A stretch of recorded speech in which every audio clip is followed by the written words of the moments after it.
Creative Commons, I'm going to assume that all of you have heard of Creative Commons, even though maybe you don't necessarily understand everything about it. But I will give a very short presentation on Creative Commons, and then I will focus on the problems that I am trying to solve by virtue of being in Creative Commons.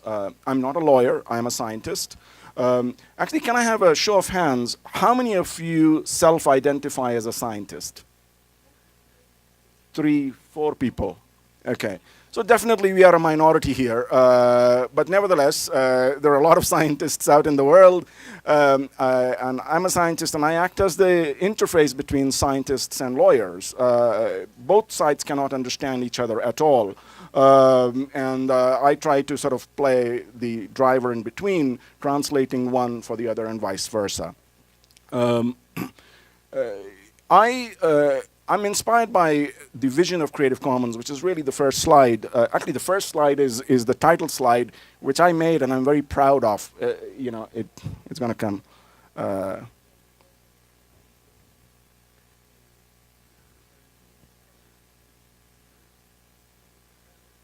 Yeah, it's.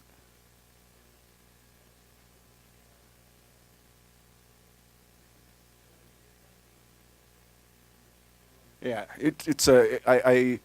I made an adaptation of the Condato's logo, and I found an O everywhere except here in the bottom where it's a 0, because I've dedicated my presentation unto the public domain using CC0. Anyway, the. I've lost the clicker. This is the vision of Creative Commons that I am inspired by on a daily basis. Oh, the clicker's in my pocket. Our vision is nothing less than realizing the full potential of the internet. Universal access to research and education, full participation in culture.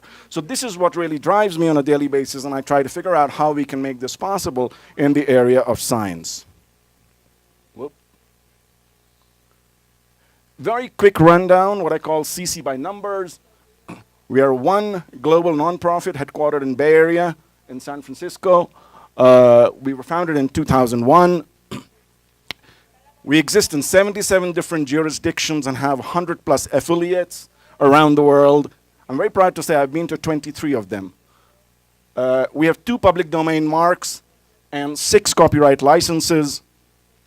And at the last count, very conservative estimate, we have more than 500 million objects in the world, on the World Wide Web, that are licensed using CC licenses. My personal non-scientific guess is that the number is much, much bigger.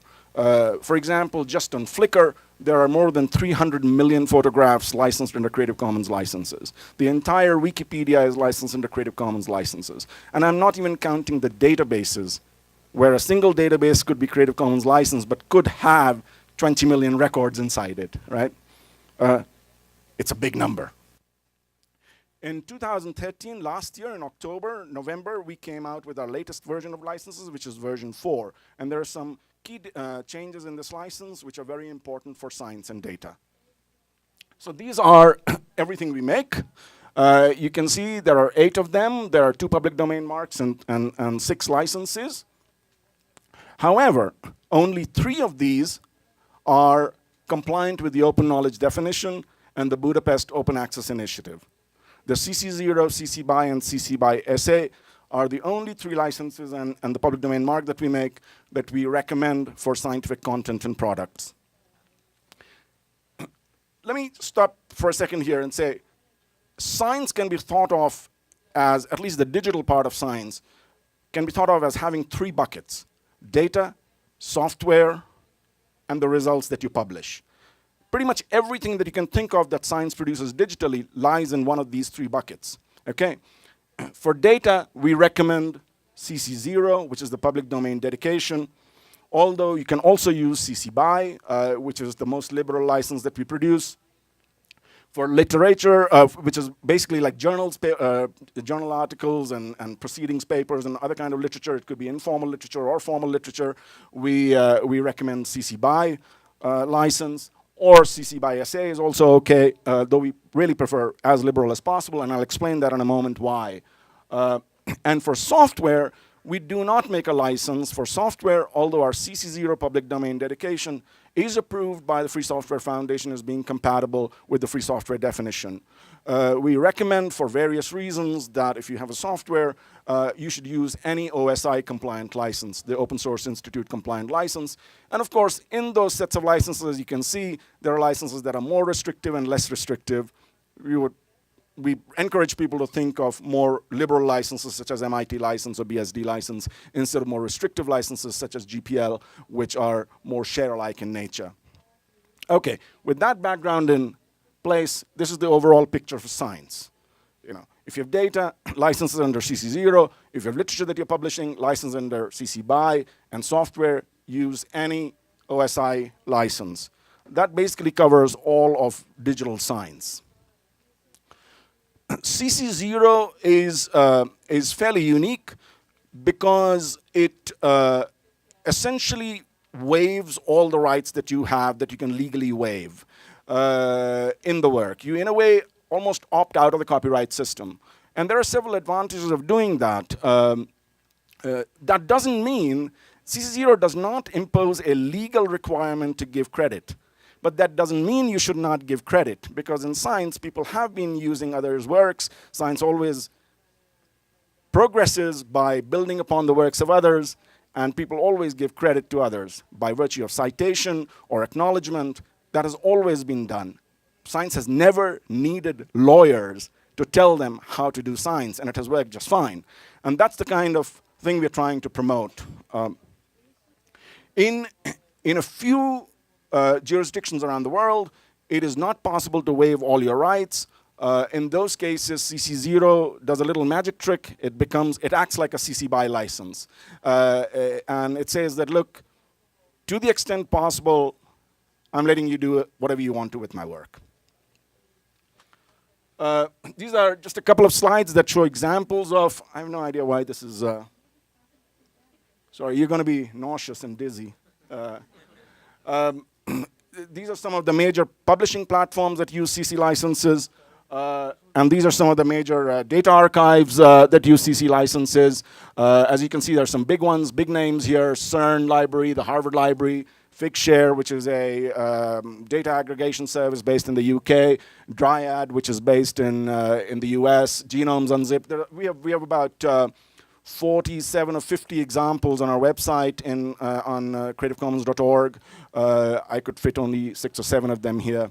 And the number is growing all the time. Okay, now actually let's get to the heart of the matter. Why is it that I ask people to make things as simple as possible, to choose as liberal licenses as possible? Here's a chart that shows a very simple thing. If you take 2 works that are licensed under CC licenses, but different licenses, these are the possible combinations that you can use. But BY-NC says that it has to be non-commercial. And that's an incompatibility, right? We apologize for that, but the world is big. It's much bigger than science. So we have licenses that are incompatible. Just because they're there doesn't mean you should use them. The chart shows that if you take something in the column licensed under one of the licenses and combine it with something in the row with another license, what combinations are possible and what are not possible. There is another slide after that, which you'll really have to imagine, which builds on that complexity and says that if you take a work and make a change to it, what licenses can you license the change under? And the choices are limited.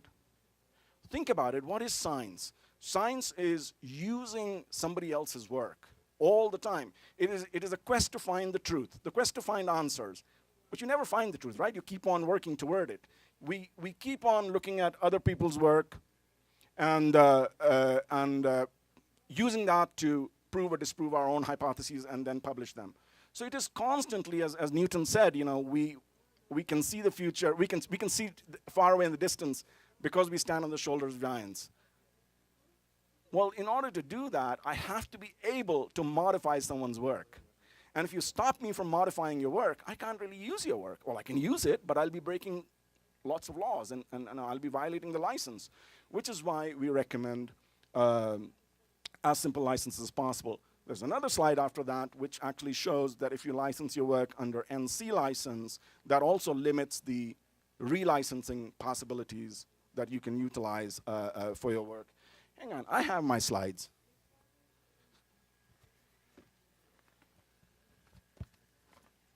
So even though you can't see it, I can see them.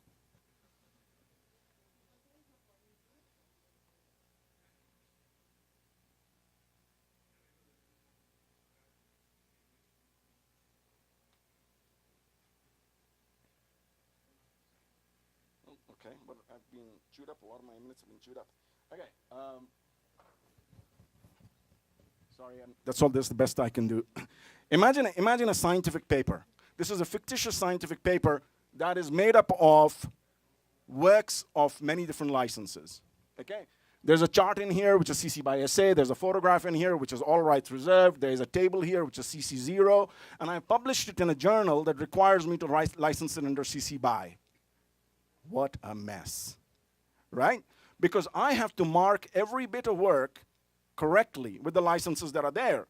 And not only do I have to mark it, think of the downstream user. Let's say I published it in PLOS or some open access journal under a CC BY license. You, the user, arrive at that work.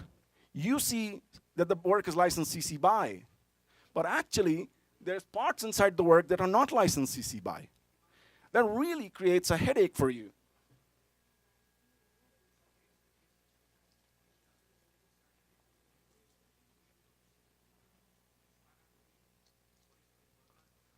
That is really, really a complicated problem for a human being. And for a human being, it's complicated. Imagine if you're trying to do something automated, like text and data mining. That would be really, really very difficult to do that when you have a composite work with many different licenses. This is what it would kind of look like. It would be very confounding for both human beings and machines to do computation and understand what you legally can or cannot do. Simplicity helps a lot. What if everything were licensed as liberal as possible? In this fictitious example, everything is licensed under CC 0 or CC BY, and hence the whole thing can be licensed under CC BY. So any user, either a machine or a human being, doesn't have to worry about the license. Let me close my case by making a few arguments. These are the two reasons I believe why scientists do what they do. And I can say that because I'm a scientist myself. First, they genuinely love their science. They want to solve problems. They actually do like to do that. And the second thing is, like any other human being, they want to get credit for their work. If you want to advance science, make your work as easy to use and reuse as possible, to access and reuse as possible. If you want to get credit, make it as easy as possible for others to give you credit. And that is possible with the simplest licenses. That is my case, Your Honor, your jury. That is the case I'm trying to present here.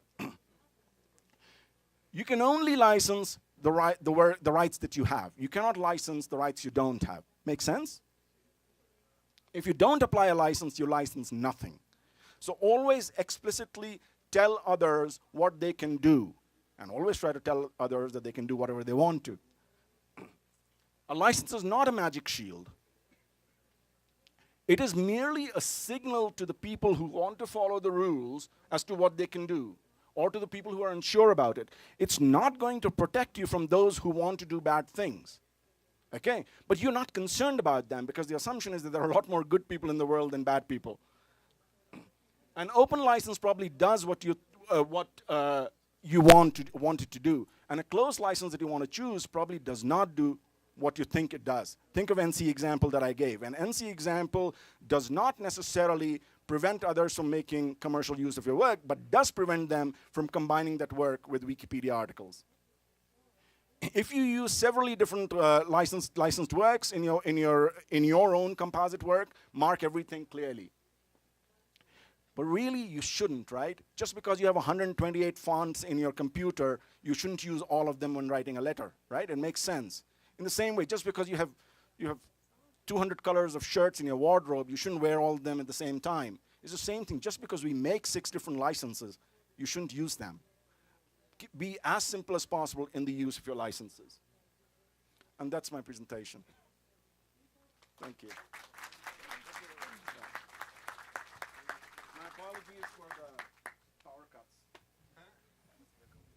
Bien, es un aspecto muy general de lo que hacen las licencias Creative Commons, en específico en el entorno científico. Quizá valga la pena apuntar que en México el CC0 no aplicaría porque hay una prohibición expresa, entonces aplicarían las reglas que él dice, para lo cual creo que sería mucho mejor usar una licencia BY. Por otra parte, también ha habido esfuerzos en México para promulgar una ley de acceso abierto que es de reciente publicación, es de este año, y que permite liberar todos los textos científicos que usaron recursos públicos, principalmente el CONACYT. También hay un repositorio nacional, o está en proceso de producirse este repositorio nacional para textos científicos, lo cual parece que apunta a que México tiene un compromiso y una identificado claramente una necesidad de que el conocimiento sea compartido de las formas más libres que se pueda. Sin más, procederemos a escuchar a Ariel Berchelli, que nos va a dar su visión en su contexto, su visión de cómo operan y el papel de las licencias abiertas en un entorno como el que vivimos hoy en día. Por favor, Ariel. Bueno, muchísimas gracias. Muchísimas gracias a los organizadores del evento. Para mí siempre es un orgullo venir acá a México. Yo siento México como mi patria. Siempre que vengo acá me siento como que estoy yo soy argentino, como que me siento en la Argentina. Cada vez que viajo por América Latina siento lo mismo. Así que siempre es un gusto venir acá a visitar amigos y, bueno, a discutir un poco la perspectiva, la visión de todas estas situaciones problemáticas. Me gustó mucho la presentación de Punit. Y mientras se encuentra la presentación, se llama Con datos Berchelli.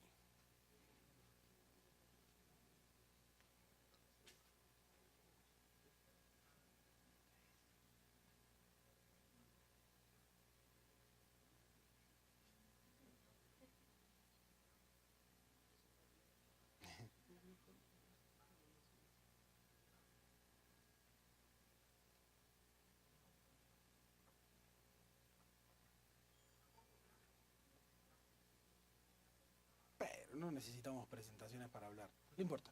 Déjalo. Déjalo, no importa. Vamos a hacer la presentación. Lo que tengo para decirles se relaciona mucho más con la empatía que con imágenes y con estas cosas. Así que finalmente, yo lo que quiero aprovechar es estos 15, 20 minutos para ver si puedo eh, contextualizarlos en cuál es la situación problemática por la que estamos pasando, no solo en relación al tema de los datos, sino qué ocurre con las regulaciones en la era digital, y específicamente mi presentación tiene que ver con cómo se regulan las diferentes formas de valor intelectual en la era digital. ¿Por qué recurro a la empatía? Porque no les voy a hablar ni como científico ni como abogado, soy las dos cosas. Voy a utilizar todo lo que aprendí en las dos instancias, pero yo les vengo a hablar como ser humano. Vengo a interpelarlos y tratar de compartir con ustedes qué es lo que yo veo en una especie de desarrollo a nivel internacional que va rápido. Si ustedes tienen la sensación de que las cosas van muy rápido, bueno, yo también lo tengo. Y muchas veces nos parece que nos tenemos que subir a un determinado tipo de desarrollo, un determinado tipo de tecnología, sin pensar qué es lo que realmente estamos necesitando. Esa reflexión yo creo que es una reflexión que todos podemos compartir. A veces decimos, pero ¿por qué hoy necesitamos datos abiertos y por qué son abiertos? ¿Y qué tipo de datos? ¿Tiene que ver con la privacidad de las personas? ¿Tiene que ver con datos científico-tecnológicos? ¿De qué estamos hablando? Y todo va tan rápido y todo va como una especie de contrato de adhesión en donde hay que subirse corriendo hacia un tren que se escapa como para agarrar las últimas posibilidades, las últimas butacas de un tren que está por salir. Y finalmente nosotros tenemos que empezar a pensar y repensar para qué necesitamos este tipo de tecnologías, para qué necesitamos este tipo de regulaciones. Y entonces yo no quiero tener una lectura ingenua sobre qué pasa con las regulaciones a nivel internacional hoy.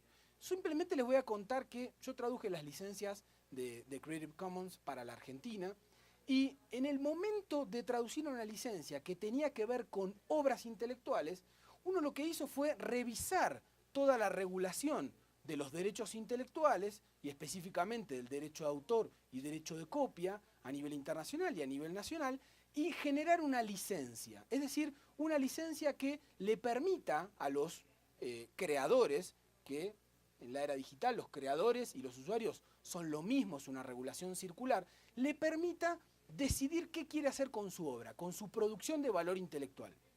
Y eso está bien, eso está muy bien. Nosotros como seres humanos tenemos ese derecho reconocido y tenemos muchos más derechos reconocidos en sociedades democráticas. Ahora, cuando uno extiende la posibilidad de la utilización de una licencia a datos, y la verdad que no es lo mismo, porque por ejemplo, en la Argentina no tenemos ninguna regulación específica sobre datos. Entonces la cosa se empieza a complicar. ¿Qué tipo de licenciamiento voy a generar sobre una regulación que todavía ni siquiera discutimos? No discutimos en el plano nacional y tampoco hay tratados internacionales que me cubran qué pasa con los datos. Se dan situaciones paradójicas, como por ejemplo, una obra intelectual, si uno la quiere ver como su expresión visual, como su expresión de audio, como su expresión letrada, como su forma de representación en un soporte específico, y también la quiere ver como datos, empieza a encontrar que se puede representar de una forma, pero de otra. Cuando uno ve el tráfico de Internet, empieza a encontrar que para que una obra intelectual se comunique a través de Internet, además de copiarse, esos datos, que son de mero tráfico, sirven para representar la obra. De hecho, esos datos son la misma obra. Con lo cual, uno dice, bueno, pero voy a tener una regulación para las obras intelectuales y otra para los datos. ¿Cómo es la cosa? Tal vez estoy regulando dos veces lo mismo. Pero ¿qué pasa entonces cuando uno pasa a analizar la situación de los datos personales? Son datos también. Nosotros queremos que nuestros datos personales sean abiertos. Y yo la verdad es que no. Yo empiezo a entender que hay ciertos datos que corresponden a la esfera privada de las personas y no quiero que cambien así. Quiero que queden como la garantía de mi privacidad, como la garantía de un derecho que está reconocido en sociedades democráticas y que nos costó muchísimo tiempo histórico, muchas luchas históricas para conseguirlo.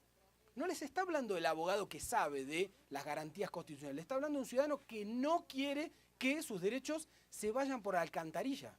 ¿Y por qué deberían irse? Todos saben que hay un riesgo de una violación masiva sobre derechos ciudadanos, sobre violación de derechos de las poblaciones y obviamente la privacidad está puesto en este momento en ese lugar en donde a veces parece que no vale nada ese derecho ciudadano.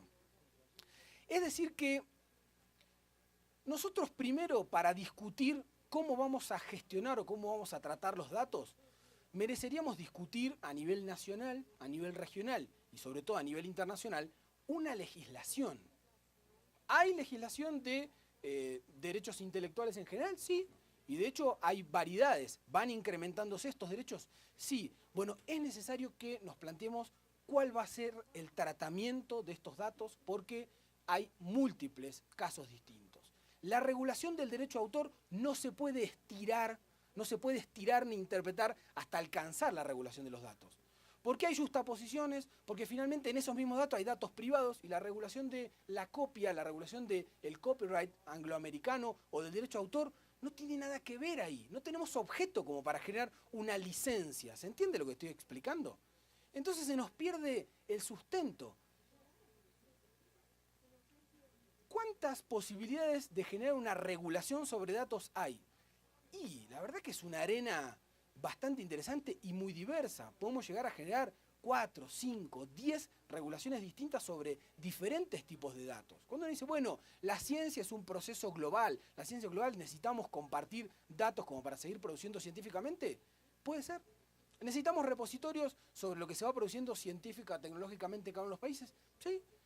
¿Necesitamos licencias como las del copyleft, como las de Creative Commons, o muchas otras, o que cada una de las personas genere su propio licenciamiento, o que decida cómo quiere licenciar esas cosas? Sí, está muy bien. Ahora, ¿qué va a ocurrir con los datos? Está fuera de esta discusión. Nosotros como ciudadanos no podemos decidir cuál es el tratamiento que van a tener los datos, porque tiene que ver con una cuestión pública. Entonces ahora los invito a reflexionar sobre una última parte. La última parte tiene que ver con que está claro que hay datos de todo tipo y especie. Y no se puede juntar ni utilizar una regulación para extenderla o hacer interpretaciones. Entonces, yendo a una cuestión más clara sobre qué ocurre con el concepto de datos abiertos. ¿Por qué los datos tienen que ser abiertos? Primero, veamos de qué datos estamos hablando para decir si merecen ser abiertos o no. Yo estoy completamente a favor de abrir datos gubernamentales, de generar formas de contratación mucho más transparentes, pero no todos los datos. Si hablamos de todos, parece casi como si fuera un modelo de negocio a seguir o una forma de innovación y desarrollo mucho más cercano a algunas corporaciones que a lo que nosotros necesitamos como ciudadanos. El derecho está a favor nuestro, a favor de los ciudadanos. Tenemos que recuperar la idea de esa soberanía popular. Entonces, cuando uno dice, bueno, ¿por qué datos abiertos? Primero, identifica de qué datos estamos hablando y si es necesario abrirlos o no. Pero después, yendo al concepto de lo abierto. Lo abierto es casi como una cuestión gris.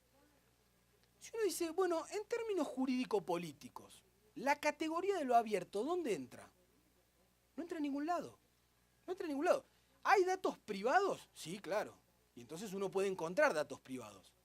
Datos privados de las personas o datos privados de los estados, en donde no se comparten, no se abren, no se publican, y eso está bien que continúe así, con lo cual la categoría de lo privado está. La categoría de los datos públicos está claro. ¿Por qué nosotros deberíamos transformar la categoría de lo público, que también es una tradición larga, hace muchísimos siglos que trabajamos con la idea de lo público, en algo que es abierto? ¿No estaríamos degradando nuestra condición de lo público? ¿No estaríamos transformando algo que ya es público y que tal vez los estados o nuestros estados, y lo digo por Argentina, tal vez por México, no están sabiendo cómo llevarlo a la ciudadanía y generar mayor valor? Y es cierto, porque tampoco abundamos en soluciones, ni tampoco encontramos grandes soluciones virtuosas, pero no estaríamos de alguna manera pasando de una categorización de algo público hacia algo abierto, que a veces está como más comercializado, que pertenece como a algún modelo de negocio. No estamos degradando esa categorización de lo público. Sin ir más lejos, la presentación de Punet tuvo que ver con la presentación de una dedicación al dominio público. Dedicación al dominio público, se llama igual en Estados Unidos, se llama igual en China, se llama igual en todos lados. ¿Por qué deberíamos utilizar el concepto de lo abierto? Si es lo público. El dominio público es constitutivo de toda la estructuración del Estado. La construcción de sociedades democráticas. Si uno va específicamente a la regulación del derecho de autor, el dominio público es una columna vertebral. Se llama público, no se llama abierto. Se llama público, no se llama abierto. ¿Por qué deberíamos degradar la condición de lo público? Hay que reforzar la idea de lo público y reclamarle a nuestros representantes, y en eso nos ponemos en el lugar de ciudadanos, de seres humanos que no queremos que nuestros derechos ciudadanos se degraden, para que eso público suba, que tenga mejor entidad, que tenga mayor valor, que nos ayude a construir sociedades más democráticas. ¿La categoría de lo público existe en términos jurídico-políticos? Claro. La que no existe es la de lo abierto. Bueno, ¿podemos discutir sobre lo abierto? Sí, no hay ningún problema. Simplemente estamos revisando un par de cuestiones, estamos desempolvando cosas que aprendimos y que tenemos dando vuelta por ahí y la estamos ordenando. Les estoy hablando como ciudadano, como ser humano, estoy tratando de generar una situación de empatía con ustedes para transmitirles cuál es el diagnóstico que yo veo. Insisto, a veces corremos desesperadamente tras soluciones que parecen como mágicas y no nos conducen a ningún lado. La categoría de lo común o comunitario, ¿existe en términos jurídico-políticos? Claro, claro que existe. Esa es otra categoría muy interesante que tenemos que reflotar. Entonces hablé de tres categorizaciones, más allá de lo abierto, lo privado, lo público y lo comunitario, son formas constitutivas que nos explican perfectamente en términos jurídico-políticos qué pasa con los datos. Si uno dice, bueno, mis datos privados yo no los quiero compartir, no quiero que sean de nadie, no quiero que sean el modelo de negocio de ninguna corporación, ni de Google, ni de Facebook, ni de nadie. Yo no quiero compartirlo, no quiero que la intromisión hacia mis formas de generar una acción comunicativa de valor, no quiero que se metan en eso y quiero además poder decidir. Tengo capacidad como ciudadano. Si uno dice la regulación en términos de privacidad, en términos de privacidad, está puesta en jaque, claro, como obviamente el derecho de autor y como muchas otras instancias, ¿están en una situación de crisis? Y sí, obvio, es obvio. Ahora, ¿cómo vamos a construir mejores soluciones?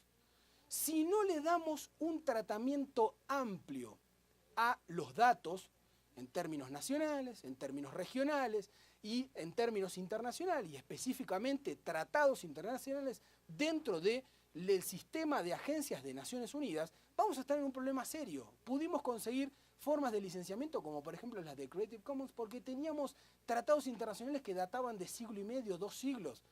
Y eso es lo que nos permitió como construcción democrática avanzar sobre cómo queremos los ciudadanos en gestionar nuestros datos. Ahora, si no discutimos la regulación pública, difícilmente vamos a conseguir una solución tecnológica. No nos va a alcanzar. Discutir una licencia o un concepto o una solución legal o tecnológica, en realidad es simplemente un chiste. Entonces, este momento y esta reflexión tiene que ver con repensar y sobre todo ponernos los pantalones largos y construir regulaciones que tienen que ver con qué ocurre con el tráfico de los datos. Generalmente se dice que el tráfico de los datos tiene que haber neutralidad de la red. No, la discusión sobre los datos tiene que ver, y con la acción comunicativa, con lo que ocurre en Internet, tiene que ver con esta misma discusión. Muchísimas gracias.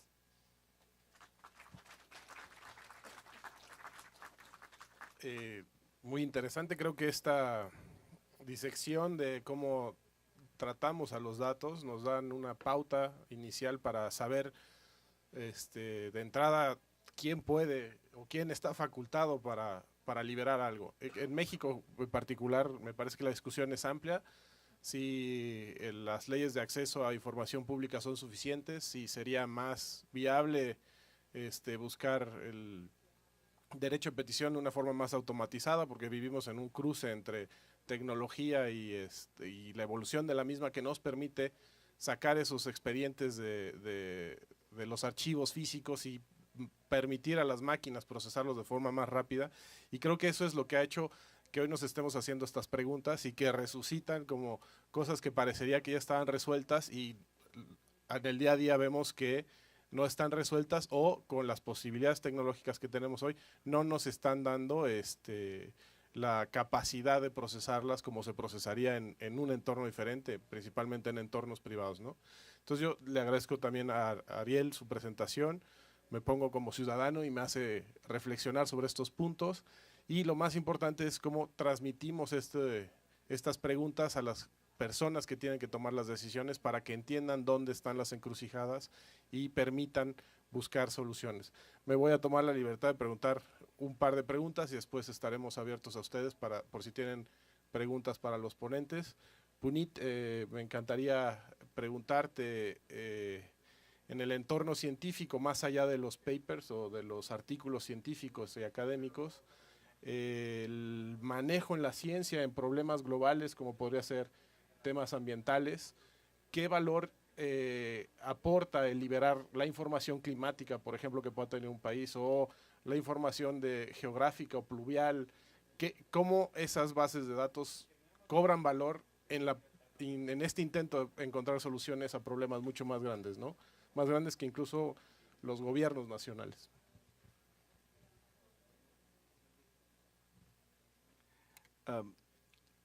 So if I understand your question correctly, you're trying to, you're asking about the use of climatological data sets and access to them for solving the really big problems that we face right now, correct? Right, right. And actually, that is a very, almost a perfect example of why data should be as open as possible. But first I want to just preface something. I'm in complete agreement with Ariel. Ariel's impassioned plea about control over our own data. When I talk about data, I'm not talking about private data at all.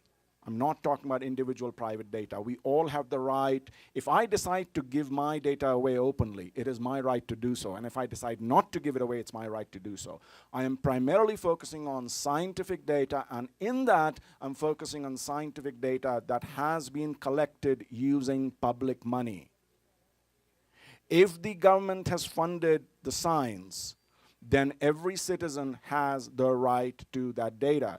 In fact, I go further and say that every citizen of the world has right to that data for the problem that Jorge is talking about, because a lot of problems that we are facing in the world right now, and climate change is one of those problems, it does not stop at borders. You can't stop with passport control and say that, you know, what you're doing in your country should not affect my glaciers or my rivers. I'm originally from India, and you know, rivers flow all the way from Nepal, and they go through India, and then they go into Bangladesh. You have a single river in 3 countries, and you have about, you know, 1/3 of the world's population affected. And of course, everyone's fighting with each other about data. They can't get data. Here's the stupidity. The Indians won't give data to Bangladeshis. Forget about that. The central Indian government will not give data to state government. I mean, they won't give data to themselves, which is really, really stupid, right? Climate change problems are very, very fascinating because they really require, climate modeling requires very large, high-powered computing on extremely large data sets. You have computation that runs for a very, very long time, and it's just one of those problems where the more data you have, the better your ability to do forecasts. It's just simply not a problem that you can solve with small amounts of data. So you have regional problems that are affecting really entire biomes, and you need access to data. You know, you might have I mean, there are scientists in the US, for example, who use supercomputers in Japan, right? And they need access to, I mean, right there you have an example of a cross-national cooperation. So for solving problems of such massive nature, particularly, it is extremely important that data are accessible as easily as possible, because the last thing you want scientists to be doing is to be wasting time getting permissions on what they can or cannot do, or worse, inadvertently breaking the laws that they never wanted to break. So that's really the way I think forward is to dissolve that boundary, to lower the impedance of accessing data to as much as possible, so that scientists can go about doing their work, particularly on regional and biome level problems which require very large computing over very large data sets over very long periods of time. Bueno, es como muy evidente y lo oímos todos los días, pero parece que no toma el valor. Ahorita que comentaba el escalamiento en jerarquías de gobierno, en México también lo vivimos. Hay muchas dependencias y se ven ejemplos, dependencias públicas que también encuentran un beneficio, siendo de las mismas o de la misma administración o de diferentes administraciones, encuentran un beneficio en obtener la información de otras dependencias. Parecería obvio que si es información gubernamental o información que mantiene el gobierno en su poder, que entre ellos la compartirían, pero hay veces que también se da en México este ciclo de barreras entre la comunicación de la información. Parecería que lo más obvio es trabajar sobre el andamiaje jurídico desde arriba, no con el esquema que se ha utilizado en el tema cultural, de poner licencias, porque como bien mencionaba Ariel, ahí es muy clara la línea, ¿no? Pero en la cuestión de datos es otro juego de reglas. La primera pregunta es de quién son los datos, ¿no? Y ya vimos que hay capas y capas y personas involucradas en tomar decisiones. Entonces, pues, la pregunta sería, las licencias ayudan, pero la discusión se debería elevar un poco más arriba para que las autorizaciones de uso se den de forma clara y por las personas que estén facultadas para ello. Y me permitiría preguntarle a Ariel, en esta discusión jurídica y política, porque me parece que hoy en día es más de voluntad política que de entramados jurídicos, en un contexto global, en una realidad en algunos casos muy similar a la de México, en otras muy, muy dispareja a la de México, en un contexto global, el tratamiento de los datos que mencionabas como públicos y privados, ¿cuál sería como un ideal de cómo podríamos pensar la solución para liberar estos datos y que esos datos den valor, ¿no?, a la sociedad, al dominio público, a los comunes, ¿no? Esa sería mi pregunta. Bueno, muchísimas gracias. Hay muchas formas en que eso podría ser ya una solución práctica. Yendo un poco al tema que hablaba Punit recién, y hablando específicamente sobre los datos científico-tecnológicos. ¿Qué ocurre con ese valor científico-tecnológico que generan, por ejemplo, los estados y las agencias o las universidades? Dice, datos científico-tecnológicos, ¿quiénes tienen, no? Retomando lo que decía Jorge en relación a, bueno, ¿quiénes son los dueños? Yo soy investigador de CONICET. CONICET es la principal agencia de ciencia y tecnología de Argentina. Es como si fuera el CONACYT aquí. Soy investigador de carrera. Pasé por diferentes instancias. Todo lo que vine produciendo sobre ciencia y tecnología, específicamente mi tesis de doctorado, mis papers de investigación, en mi caso están todos liberados con copyleft, algunas veces con licencia Creative Commons, otras veces directamente con el concepto del copyleft, ya es como una especie de marca, y yo me siento muy orgulloso de hacerlo así. Creo que es la vía, la forma de compartirlo. Yo quiero que lo que yo vaya produciendo y quiero que mi Estado contribuya y mi agencia de financiamiento contribuya en términos públicos a eso que se construye globalmente. Entonces, mi posición personal como investigador está ahí, está demostrada y es mi trayectoria. Ahora, está bien que aquello que financia el Estado y que es público y que las universidades, yo trabajé en una universidad pública, también siga siendo público, sí, pero fíjense que el lobby internacional consiguió que los repositorios de las investigaciones científico-tecnológicas se llamen repositorios de acceso abierto. Sorprendentemente, no se llaman ni de utilización comunitaria, ni de uso común, se llaman de acceso abierto, claro, y ni tampoco público, porque en realidad ahora empezamos otra vez con la degradación jurídico-política del concepto.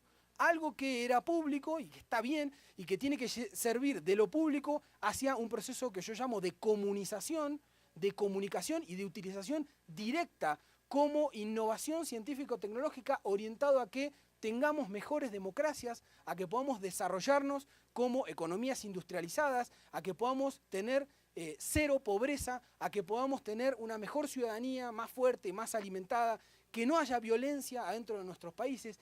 Eso que en realidad yo estoy de acuerdo y estoy trabajando para esa cuestión, desaparece cuando se llama de acceso abierto. Porque cuando uno habla de acceso está hablando casi como si fuera un televidente. Yo quiero utilizar de forma directa lo que estoy produciendo y liberando. En términos de lo que me preguntaba Jorge es, yo quiero que cada una de las personas pueda utilizar datos ciertos, legítimos, producidos pública y privadamente también, porque no se habla de cómo las empresas o las corporaciones como Google o Facebook efectivamente van a disponibilizar, no simplemente generar una especie de acceso, van a disponibilizar esos datos, ¿no?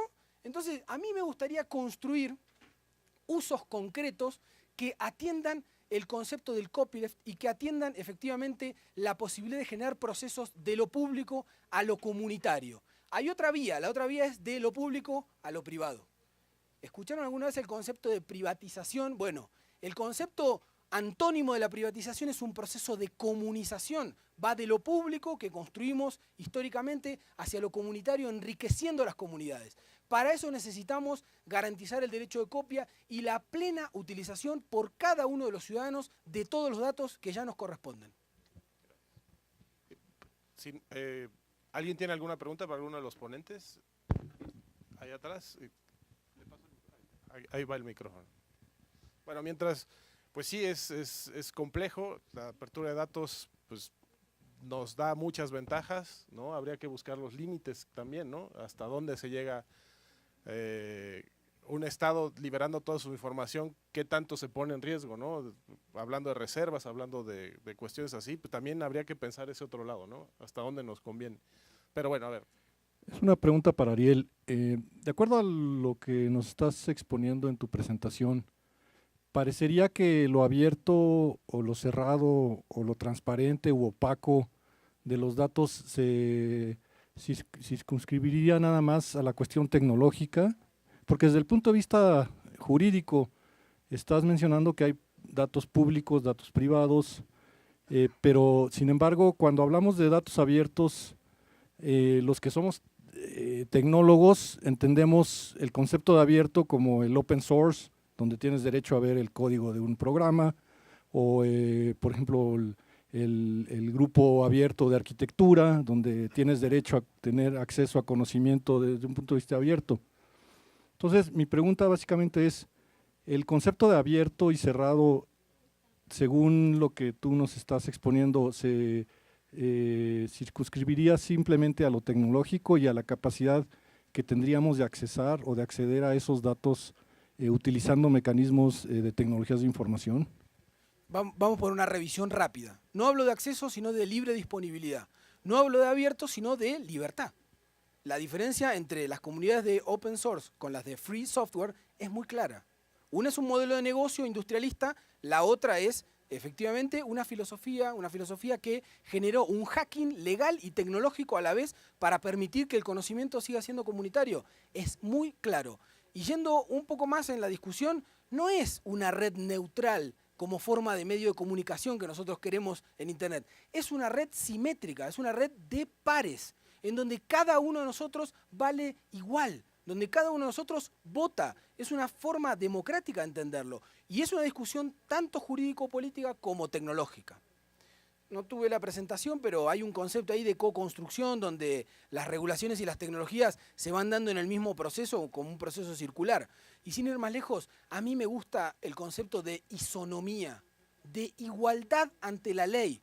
Nosotros tenemos que construir lo que va a venir, nuestras sociedades, en función de estos conceptos.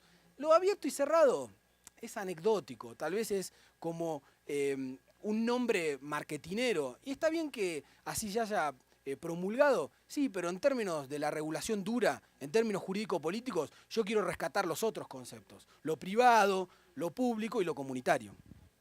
Gracias. ¿Alguien tiene otra pregunta? Bueno, sin más, quiero agradecerle a Punit y a Ariel. Ah, ya, perdón, disculpe.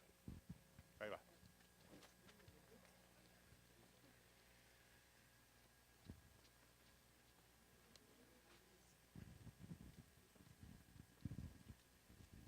Bueno, antes que nada, muchas gracias.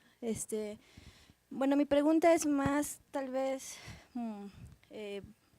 molecular, ¿no? Como investigadores o como universidad, bueno, yo pertenezco a la universidad, a la UNAM, y nosotros queremos que los artículos, que las publicaciones de los investigadores sean de dominio público, pero hablamos de una política de acceso abierto. En este caso, ¿qué se recomendaría como portal, como universidad, como políticas hacer para que estos documentos sean libres? Voy a interrumpir un poco porque igual en contexto, o sea, te digo, como está la ley en México de derechos de autor, no existe la declaración al dominio público, o sea, hay un impedimento para que la gente libere gratuitamente el conocimiento. Creo que se desarrolla, digo, el UNAM, hay varias instituciones, varias dependencias, varias bibliotecas, cada uno tiene su idea, su filosofía, sus intereses, sus intenciones, y pero sí hay cada vez más una idea que se suma al acceso abierto o a la difusión del conocimiento, que creo que incluso es un área grande de la universidad, ¿no? La de divulgación, o sea, así está el rector y está divulgación científica y cultural, ¿no? Entonces me parece que cada vez más se acercan a este concepto del open access, pero entendido, como lo decía Ariel, un poco mercadológicamente. Su función es la divulgación, ¿no? Ajá.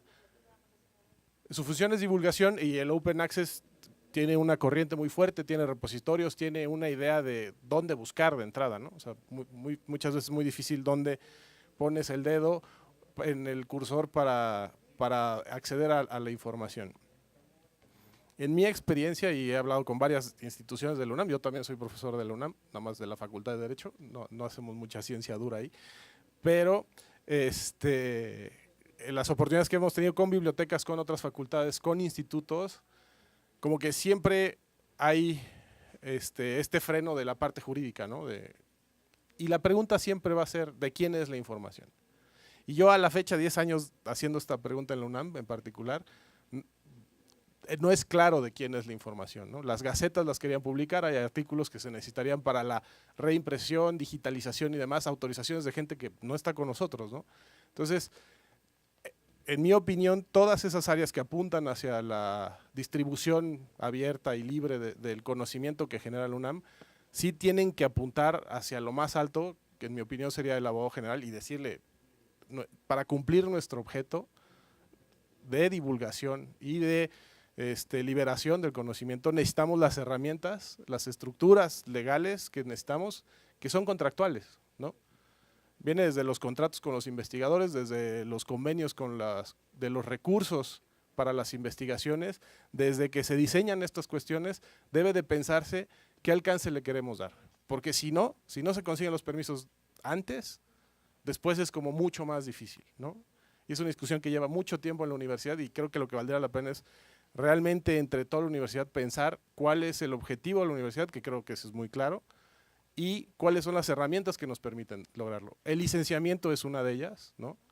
Pero, como decía Punit, no podemos licenciar algo que no es nuestro. Entonces, desde el origen, desde la creación de ese conocimiento, tenemos que plantearnos quién va a ser el titular y qué autorizaciones o qué permisos vamos a pedir para que puedan lograr la difusión que queremos darle en esquemas de acceso abierto o de libre publicación y demás, ¿no? Entonces, la pregunta sí es, pues, ¿cómo se hace?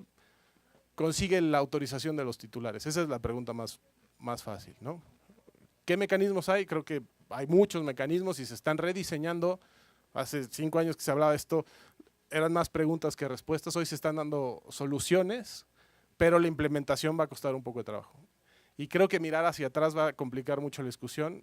El chiste sería decir, a partir de hoy, ¿cuál va a ser nuestra política de divulgación de este conocimiento, ¿no? Y de ahí ya partes con autorizaciones, las licencias y la posterior publicación de los artículos, ¿no? O de el conocimiento, por así decirlo.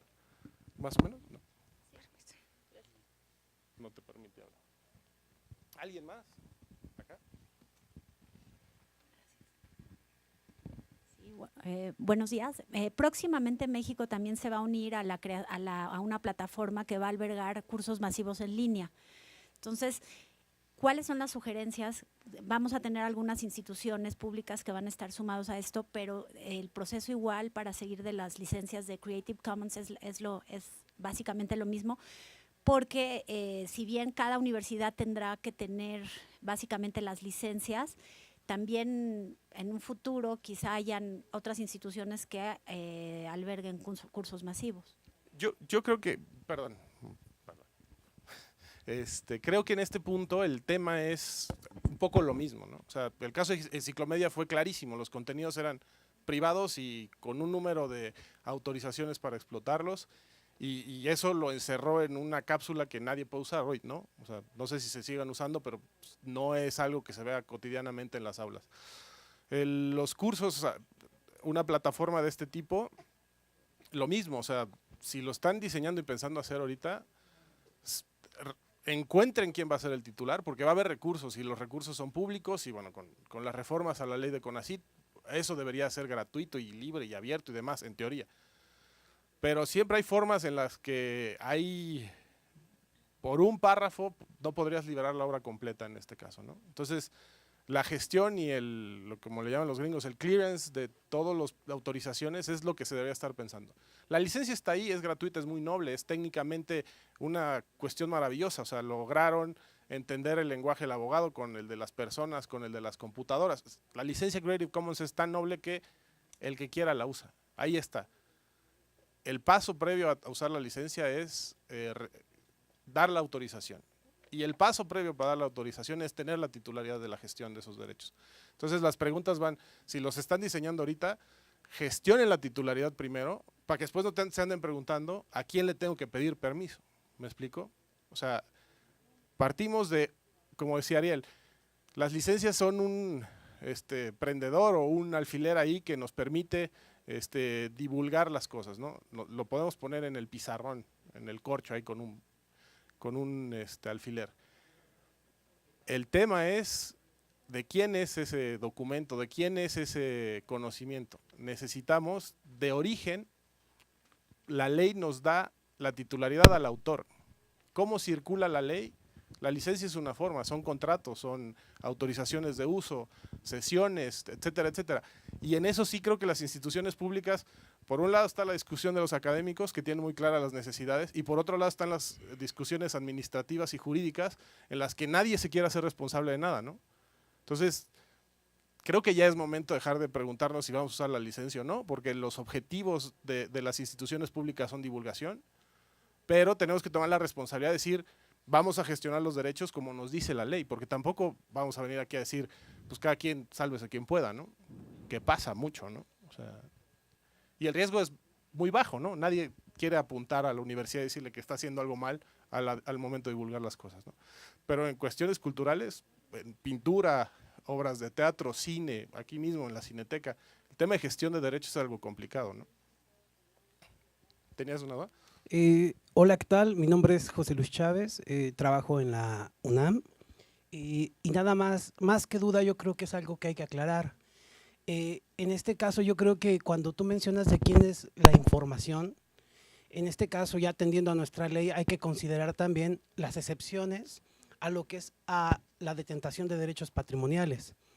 En este caso, digo, yéndome un poco a un trabajo, a una observación más fina. Pero información no es lo mismo que obra intelectual. Ok. ¿Vamos a hablar de obras Sí. intelectuales o de información? De obras intelectuales. Señala muy claramente en los artículos 83, 84 ciertas figuras a través de la cual cuando se crea una obra intelectual a partir de un encargo de obra determinada o de un contrato individual de trabajo, quien detenta los derechos patrimoniales está muy claro. Entonces, sí, la observación creo que es correcta de ver quién detenta esos derechos patrimoniales y cada caso específico corresponderá a una solución hecha a la medida, ¿no? Nada más para también aclarar un poco, no siempre necesariamente es del autor o del creador la detentación de estos derechos patrimoniales, a diferencia del derecho anglosajón que no reconoce estos morales y patrimoniales, los ve en un solo punto. Entonces hay que precisar nada más un poco sobre eso. O sea, pues cuando te refieres a las limitaciones, sí, bueno, digo, y la transmisión es un poco lo que digo. Hay varios esquemas por los cuales circula la titularidad, ¿no? Sí, a lo que dices, sí hay contratos. Yo he preguntado en varias instituciones de la UNAM, ¿dónde están esos contratos? Y más allá del contrato, porque no es, o sea, debe haber una cláusula específica que permita esa titularidad original que sea para la institución.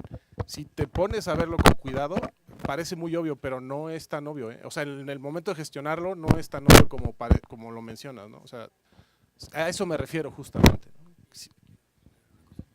Y agrego una cosa en relación a eso, que es nuestros sistemas de regulaciones sobre el derecho de autor nos garantizan, por ejemplo, instancias de copia, ¿no? No son instancias de acceso, son instancias donde podemos llevar la obra de un soporte a otro. Por ejemplo, las limitaciones y excepciones a los derechos patrimoniales que bien marcaste. Ahora, hay otras instancias donde también se puede copiar. Por ejemplo, el dominio público. Por ejemplo, no hay rivalidad en los bienes intelectuales que componen las obras, etcétera, etcétera, etcétera. Hay muchas formas en donde no se llama acceso a la cultura, sino capacidad de copiar como una forma de disponer que tenemos una cultura común, aquello que ya disponemos como una cultura común. Las regulaciones son circulares. En todo caso, si uno quiere una lectura tal vez un poco romántica o ingenua, ¿a quién pertenecen las obras intelectuales? Nos pertenecen a todos, porque no existe autor sin un público con el cual se comunica. Una obra intelectual es una instancia de comunicación. No hay autor, no hay obra intelectual sin un público con el cual interactuar. En esa secuencia de una obra intelectual y en esa capacidad de acción comunicativa que tienen las obras intelectuales, se genera el valor de lo que ocurre en la era digital. Hay una creación de valor y esa creación de valor se representa como datos. Bueno, pues muchas gracias. Nos han dicho que el tiempo se acabó. Igual seguirán en los pasillos por si les quieren preguntar algo. Pues muchas gracias, Punit. Muchas gracias, Ariel. Con permiso. Un aplauso.